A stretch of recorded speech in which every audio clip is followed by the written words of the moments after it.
I'm Whitney with Chez-Nous.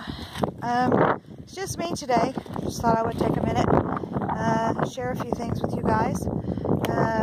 It's me today because Trevor is hauling water.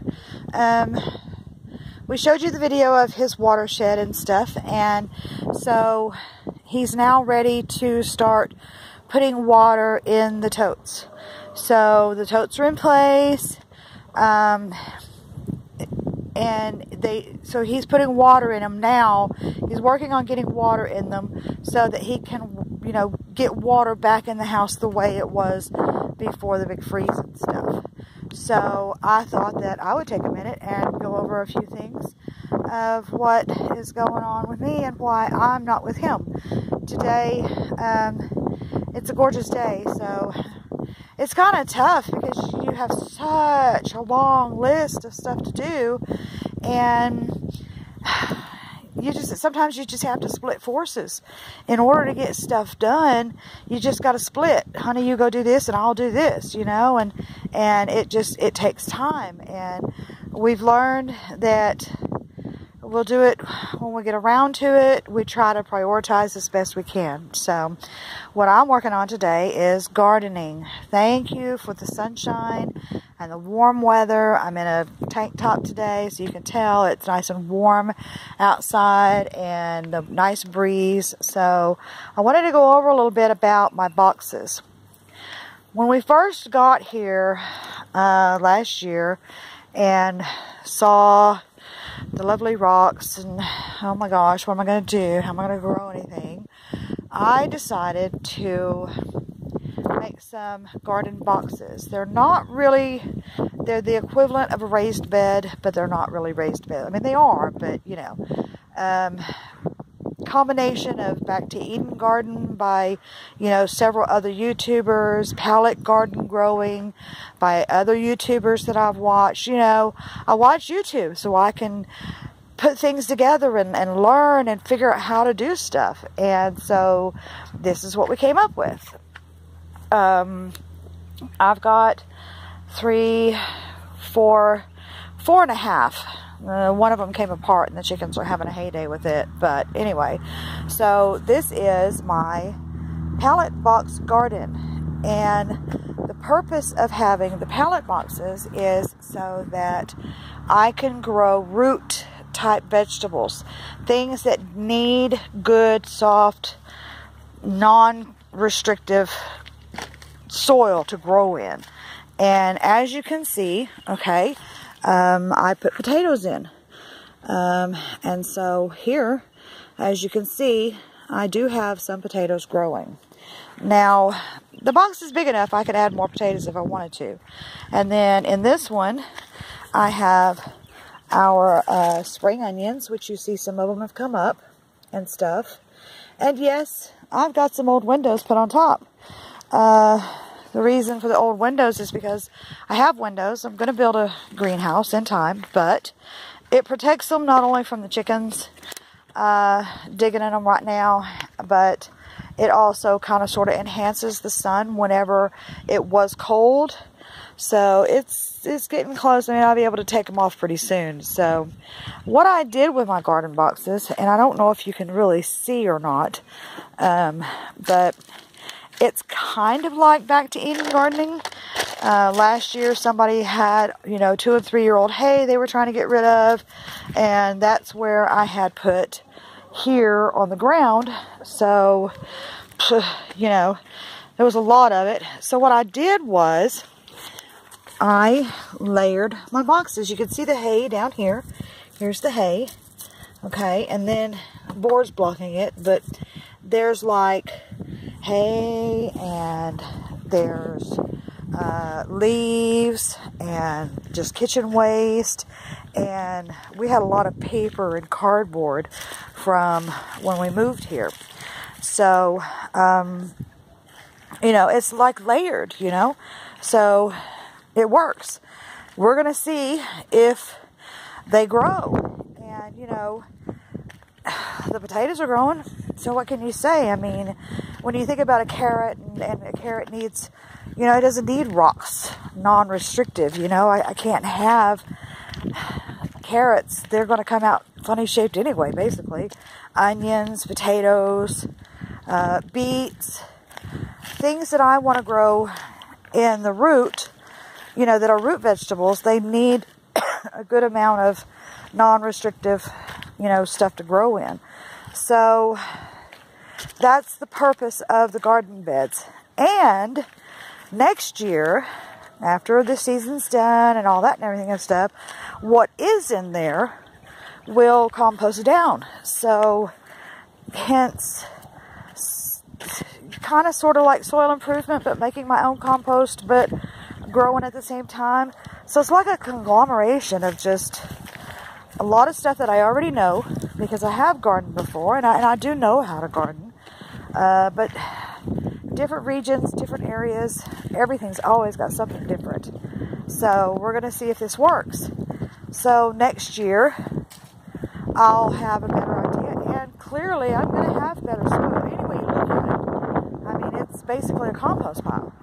So I'm going to have better soil for next year, and I can add to it whenever we're done growing and stuff. I can continue to add to it and improve each time, you know, rotational gardening, the whole 9 yards.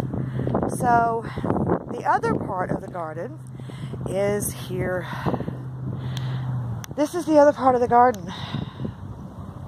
It's basically in a different area on the property. I have makeshifted a wire fence out of chicken wire and stuff to keep the birds out.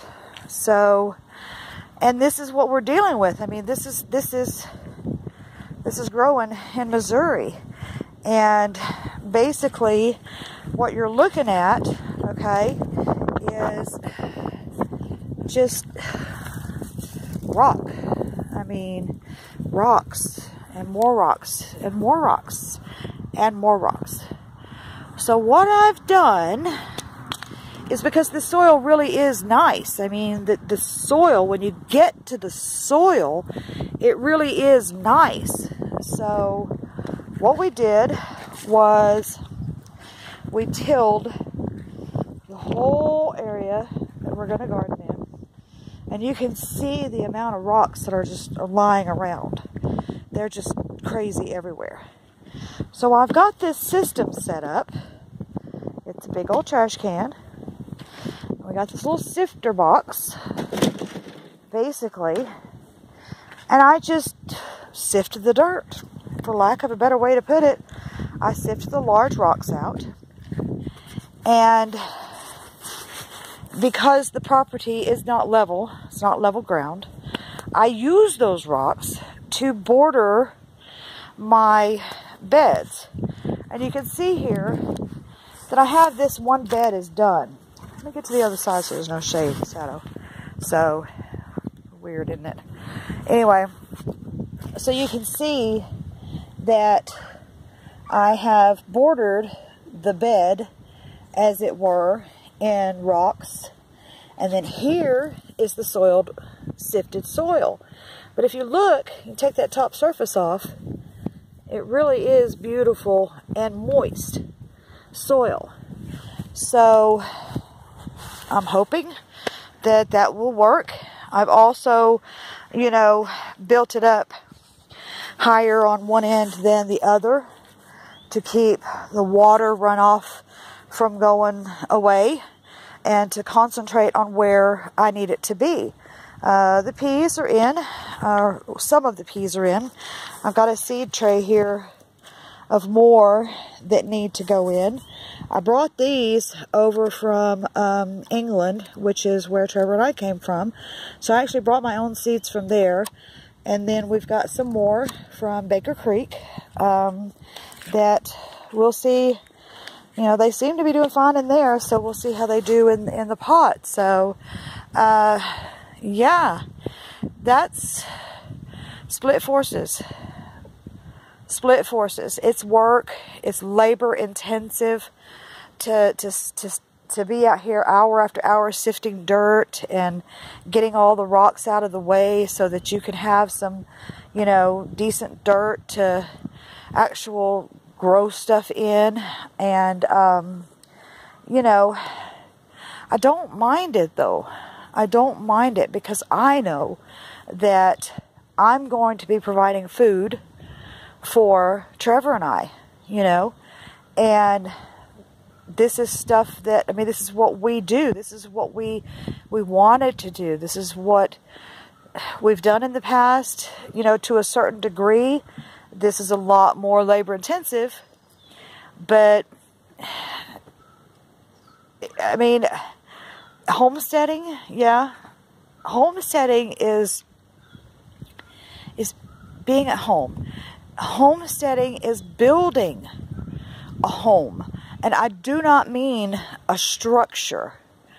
That's part of it.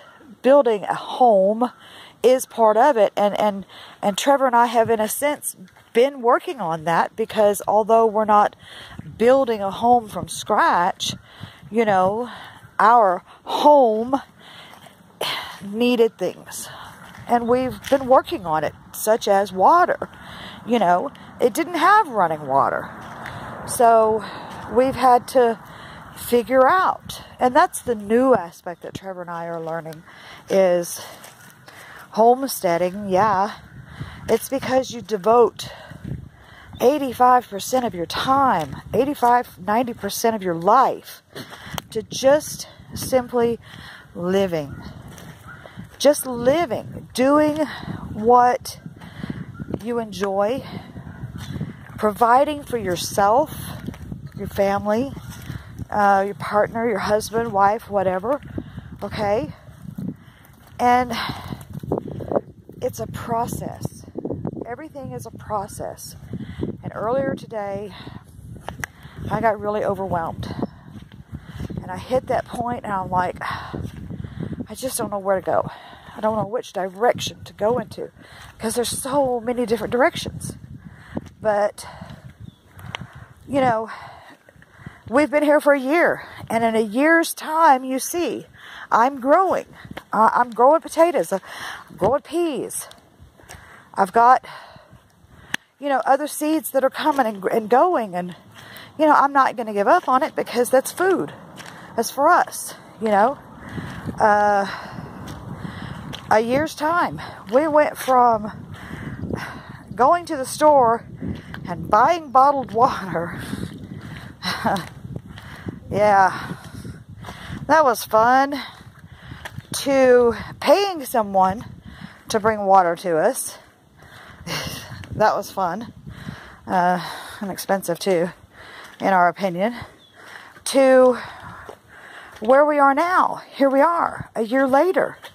And look, we have a watershed, and we're working on, you know, putting water in. Trevor's got a pump set up to transfer water, you know, from one receptacle to another, you know, and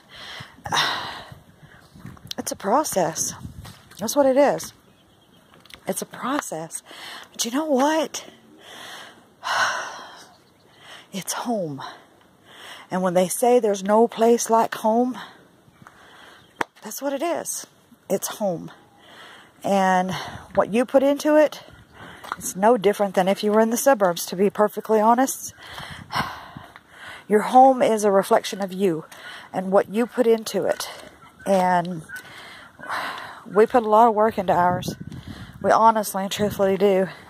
Now that winter's over, spring is here, you know, some of the more labor-intensive work begins.